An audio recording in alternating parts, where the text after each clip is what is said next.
మనం ఇండియా రాగానే మొట్టమొదటి చేయాల్సిన పని సింహాన్ని నిద్రలేపాలి. టాటా టాటా.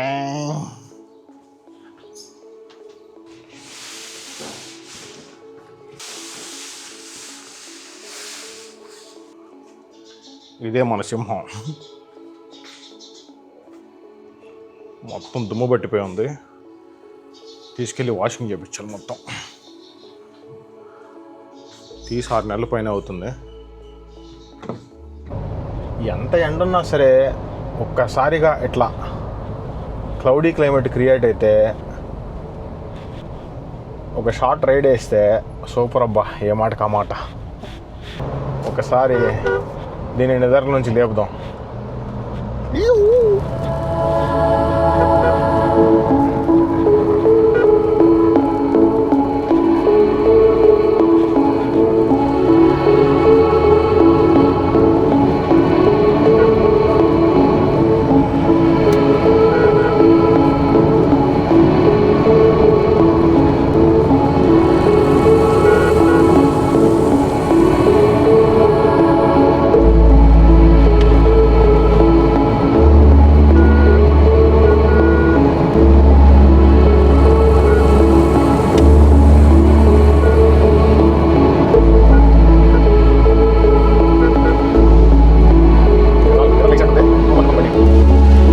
గుడ్ థింగ్ ఏంటంటే కార్ని వాష్ చేద్దాం అనుకున్నాను.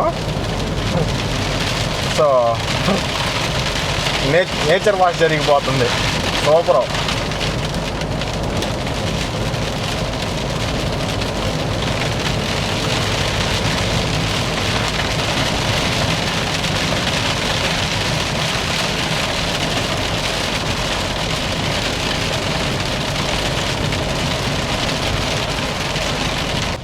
ఒక 15 సంవత్సరాల క్రితం మనకి తెలియందంటూ ఏం లేదు గుంటూరులో. మెజారిటీ ఏది ఎక్కడ తింటే ఏం బాగుంటుంది ఏంది అనేది పట్టని చెప్పేసేవాడిని. ఇప్పుడు ఎంతైనా అవుట్డేట్ అయిపోయాం. ఇప్పుడు ఏది బాగుందో ఏందో అనేది ఆలోచించాల్సి వస్తుంది. నేను అంటే ఆలోచించినా అర్థం కావట్లేదు. ఇంకా ఇప్పుడున్న జనరేషన్ ఉంటుంది చూసారా. ఇప్పుడు కాలేజీకి వెళ్తా మా బాబాయ్ వాళ్ళ పిల్లలు కానీ లేకపోతే మా ఇంటి పక్కన వాళ్ళ పిల్లలు కానీ వాళ్ళని అడిగి తెలుసుకోవాల్సి వస్తుంది. టైం రాబియా. గ్యాప్ వస్తే ఏదైనా గుడిసిపోయేది అంతే. సో మనం వెళ్ళిపోయి చాలా రోజులు అవుతుంది కదా. సో అన్నీ అవుట్డేటెడ్. నాకు గుర్తున్న రెస్టారెంట్లు కూడా కొన్ని మూసేశారు ఇప్పుడు. ఒకవేళ నాకు గుర్తున్న రెస్టారెంట్లు నేను చెప్పినా ఎవరికన్నా ఇంకా ఏ కాలంలో ఉన్నా బ్రో అంటున్నారు. ఇక చేసేదేముంది వెంటనే. సో కార్ వాష్ చేద్దామని బయటకు వచ్చాను అసలుకి, కానీ నేచర్ వాష్ అయిపోయింది.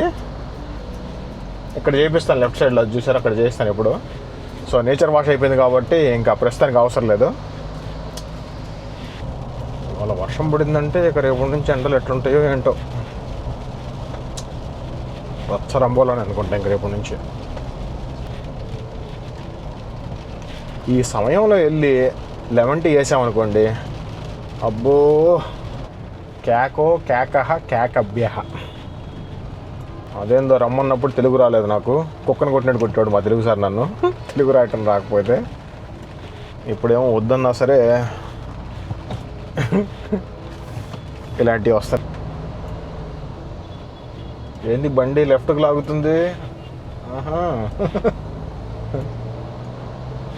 ప్రాభయ్య చేయకూడదు రాసింటి పనులు.